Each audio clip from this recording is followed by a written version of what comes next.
Shalom, saudara-saudara yang kekasih.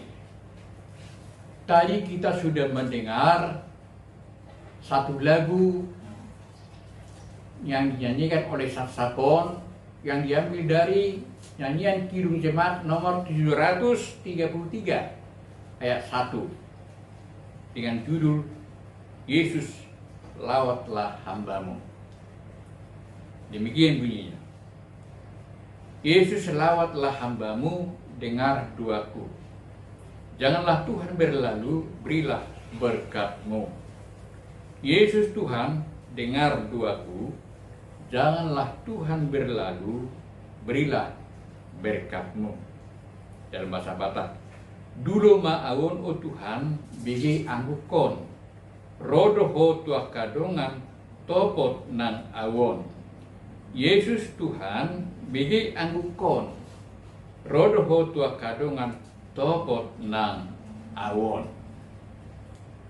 Lagu ini saya rasakan dalam hidup saya ketika saya terkena penyakit.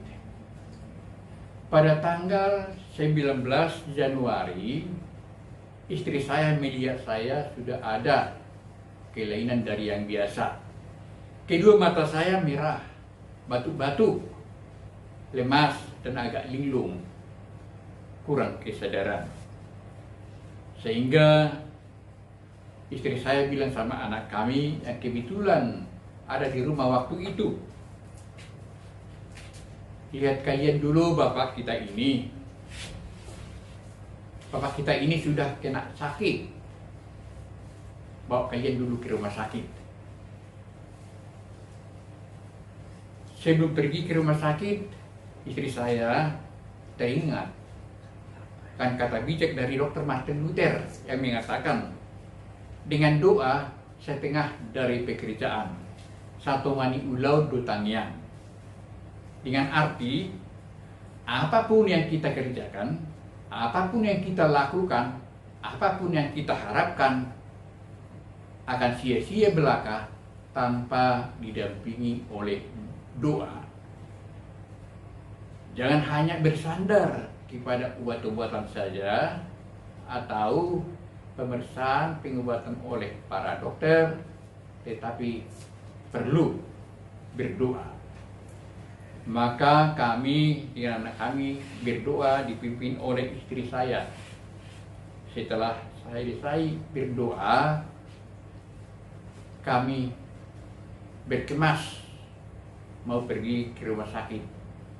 Anak-anak kami bersiap diri untuk membawa barang bawaan seperti pakaian. Ketika saya dibawa ke beberapa rumah sakit, Bekasi dan Jakarta,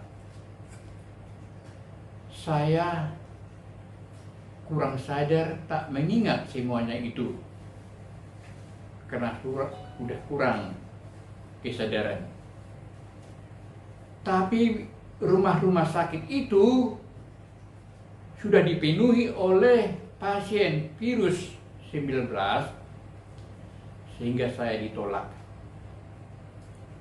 Beberapa rumah sakit menolak saya dengan alasan pasien virus COVID-19 sudah penuh.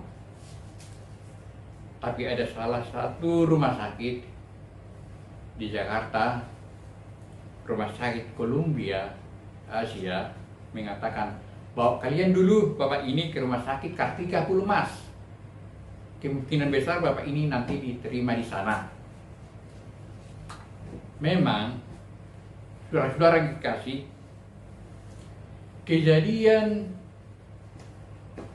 COVID-19 pada bulan Juni dan Juli 2021, semua rumah sakit hampir dipenuhi oleh pasien COVID-19.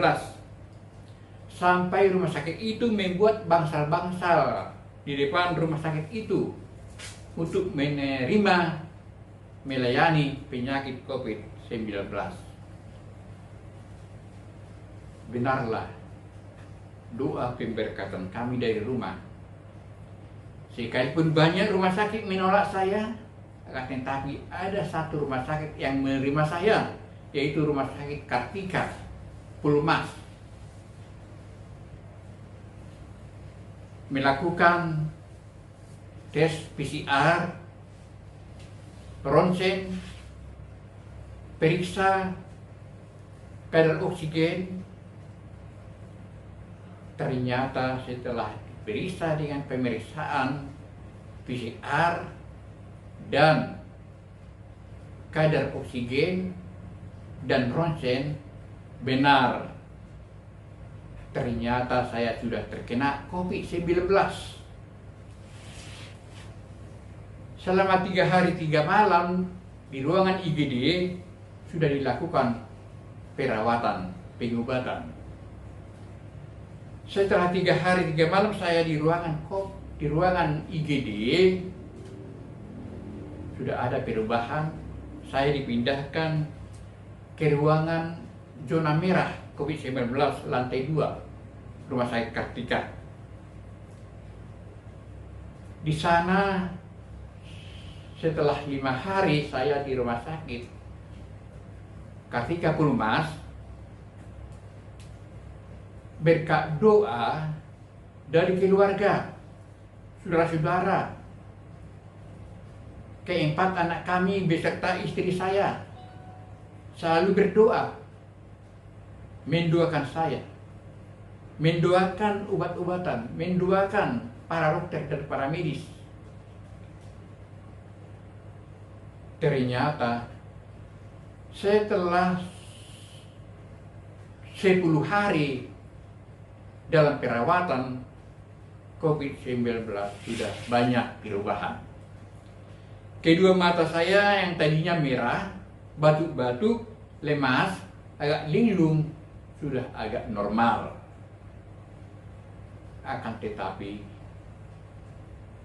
karena ada penyakit bawaan yang sudah lama saya idap, gula berlebih, keluarga semuanya sudah takut mendengar info kalau ada penyakit bawaan lalu terkena COVID-19, sulit disembuhkan dan ada yang lewat. Makanya keluarga, saudara-saudara, sahabat-sahabat, anak-anak kami beserta istri saya terus-terusan berdoa, fokus berdoa, mendoakan saya. Salah seorang teman kami dari grup keluarga pendeta pensiun se-Jabodetabek berdoa dengan mengadakan video call, berdoa, bernyanyi, baca firman. Acara ini sangat hikmat bagi saya. Ternyata saudara-saudara yang dikasih, besar adanya hasil doa. Yang saya banggakan, satu keluarga anak kami setiap pagi dan malam berdoa. Berdoa dengan menangis terisak-isak. Doanya keluar dari hati yang terdalam. Dengan mengatakan, "Ya Tuhan, sembuhkanlah Bapak kami ini. Sembuhkanlah dia Tuhan, karena kami ini belum siap ditinggalkan Papa." Benar, saudara-saudara kekasih, kata bijak dari Dr. Martin Luther, dengan 2,5 dari pekerjaan, satongani ulau dutania. 2 minggu saya dirawat inap di Rumah Sakit Kartika Pulau Mas. Sudah banyak perubahan. Karena ada penyakit bawaan, gula berlebihan, saya tinggal 1 minggu lagi rawat inap di Rumah Sakit Kartika Pulau Mas. Baru setelah 3 minggu saya rawat inap, di Rumah Sakit Pulomas, Kartika Pulomas, dokter yang mengatakan sudah negatif, sudah boleh pulang. Saudara-saudara yang kekasih, terpujilah Tuhan yang mendengarkan doa-doa keluarga, doa saudara-saudara, doa sahabat, doa anak-anak kami, doa istri saya, dan doa saya sendiri, karena setiap jam 14 atau jam 15 saya terbangun sendiri, tak bisa lagi tidur. Waktu inilah saya sempatkan untuk berdoa sendiri, minta kesembuhan dari Tuhan. Memang benar, Tuhan Allah mendengarkan doa-doa semuanya. Maka saya sembuh total dari penyakit virus COVID-19. Terpujilah Tuhan untuk selama-lamanya, karena Tuhan itu begitu baik buat saya. Maka setelah 3 minggu dirawat inap di Rumah Sakit Kartika Pulomas, kami pulang ke rumah. Amin.